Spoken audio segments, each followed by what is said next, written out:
A defesa da vacina e da vacinação em massa contra o vírus da Covid-19 esteve nos discursos e nas votações da Câmara durante a sessão de abertura dos trabalhos legislativos. O presidente da Câmara dos Deputados, Arthur Lira, defendeu a união de esforços do Legislativo com os demais poderes para facilitar a oferta de vacinas aos brasileiros. Nós podemos, sim, unir esforços com o Senado Federal, com o Executivo, com o Judiciário, com todas as instâncias que puderem ajudar e, de nossa parte, fazer o que estiver ao nosso alcance para facilitar a oferta de vacinas, o amparo aos mais vulneráveis. Durante o ano de 2021, a Câmara aprovou vários projetos para a promoção da vacina, entre eles o que aumenta a pena para quem destruir, inutilizar ou deteriorar vacina ou insumo usado para enfrentar a pandemia. O condenado será punido com reclusão de 1 a 5 anos e multa. Extensão para quem manda, para quem decide. Não é só aquele profissional que pega uma caixa que deve manter o produto congelado e ali abre a caixa, deixa descongelar. Outro projeto aprovado foi o que facilita a compra de vacinas, insumos e serviços necessários à vacinação contra a Covid-19, com dispensa de licitação e regras mais flexíveis para os contratos. Foi aprovado ainda projeto que prevê isenção do imposto de renda para aposentados com sequelas da Covid-19. Sequelas motoras, sequelas cardiológicas, neurológicas, respiratórias, de perda de memória, cognitivas. A questão que nos preocupa muito é uma janela de fraudes que pode ser aberta, demandando ainda mais perícia do INSS para poder conceder esse benefício. O relator esclareceu que os ajustes no texto corrigiram este problema. O projeto original, ele de fato previa uma isenção ampla e restrita. A qualquer momento em que essa enfermidade deixe de... aquele benefício, longe de ser continuado, de não ter um limite, ele se cessa naquele momento. A Câmara aprovou também projeto que autoriza os estados, os municípios e o setor privado a comprarem vacinas contra a Covid-19 com registro ou autorização temporária de uso no Brasil. O setor privado fica obrigado a doar todas as doses para o SUS, enquanto durar a vacinação prioritária. A população brasileira não quer saber de onde vai vir a vacina. Se vai vir do município, se vai vir do estado, se vai vir do governo federal, se vai vir do setor privado. A população quer ser vacinada. As empresas podem ficar com metade das vacinas que comprarem. Elas deverão ser aplicadas de graça e não poderão ser comercializadas. A outra metade deverá ser doada ao SUS. A permissão para o setor privado comprar vacinas já havia sido derrubada pelo plenário em outra votação, mas dessa vez passou. É a idade que deve determinar ou fatores de risco de saúde.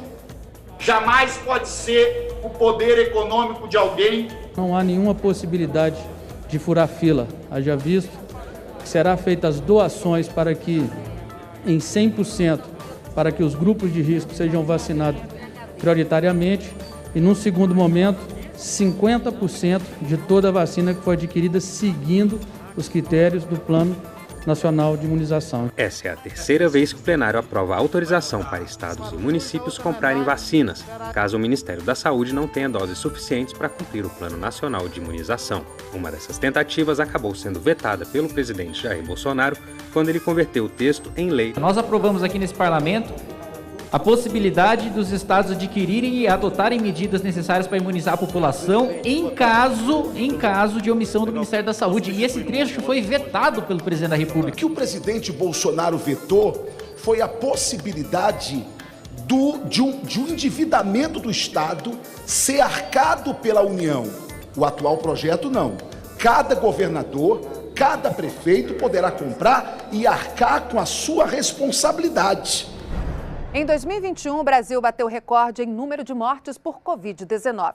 Durante a segunda onda, no mês de abril, o país chegou a atingir, em um único dia, mais de 4.000 mortos pela doença. Os números começaram a reduzir após medidas de isolamento e o avanço da vacinação.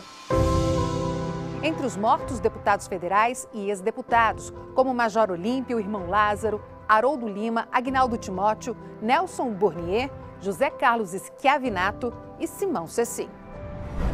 A Câmara aprovou em março o projeto de lei que determina aos fornecedores de oxigênio priorizarem o atendimento integral da demanda da rede hospitalar pública ou privada durante a pandemia de Covid-19. Também aprovou o projeto que permite à administração pública comprar com dispensa de licitação insumos e medicamentos, além de bens e serviços de engenharia para o tratamento hospitalar de pacientes com Covid. Outro projeto aprovado foi o que prevê a reabertura de escolas e faculdades durante a pandemia. Segundo o texto, a educação básica e superior são serviços essenciais, mas o projeto dá autonomia a estados e municípios para decidirem sobre a abertura das escolas ou não e coloca os profissionais de educação na lista de prioridades no Plano Nacional de Imunização. Os professores ficam na lista da mais absoluta prioridade dentro do Plano Nacional de Imunização.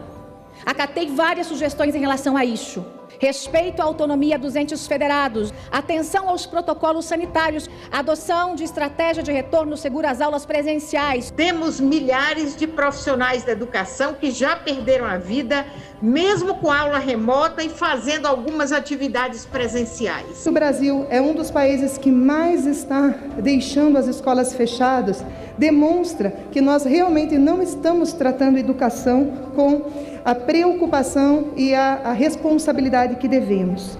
A pandemia trouxe desafios econômicos para o mundo. Empresas e lojas fecharam, hábitos mudaram, houve redução do consumo. Indústrias enfrentaram escassez de matéria-prima. Mas outro tema também mexeu com a economia e movimentou a Câmara dos Deputados: o meio ambiente. Segundo especialistas, o Brasil tem vários desafios neste setor, como problemas para gerir o lixo urbano, a redução do cerrado, a substituição de florestas por pastos e plantações na Amazônia, o desmatamento, a degradação de ecossistemas em regiões serranas, o uso inadequado do solo e os hábitos que aumentam os gases que causam o efeito estufa. A COP26, Conferência Climática das Nações Unidas, demonstrou que as áreas ambiental e econômica andam cada vez mais de mãos dadas e que a preservação dos ecossistemas tem um custo para a economia. E foi pensando na redução desse custo que o projeto que altera procedimentos para o licenciamento ambiental foi aprovado na Câmara. O texto estabelece regras gerais a serem seguidas por todos os órgãos envolvidos, como prazo de vigência, tipos e licenças e empreendimentos que podem ser dispensados dessas obrigações, como é o caso de obras de saneamento básico, de manutenção em estradas e portos e de distribuição de energia elétrica com baixa tensão. Ela retira a necessidade de qualquer licenciamento por órgãos ambientais. O que pode ocorrer é o próprio empresário fazer o autolicenciamento do seu empreendimento. Não tem um item que abre precedente para fazer desmatamento ou fazer qualquer supressão de vegetação nativa. Vai destravar para o país mais de 130 bilhões de investimento em infraestrutura, como rodovias, ferrovias, inclusive saneamento básico. Outro projeto aprovado foi o que facilita a recomposição de vegetação em torno de nascentes.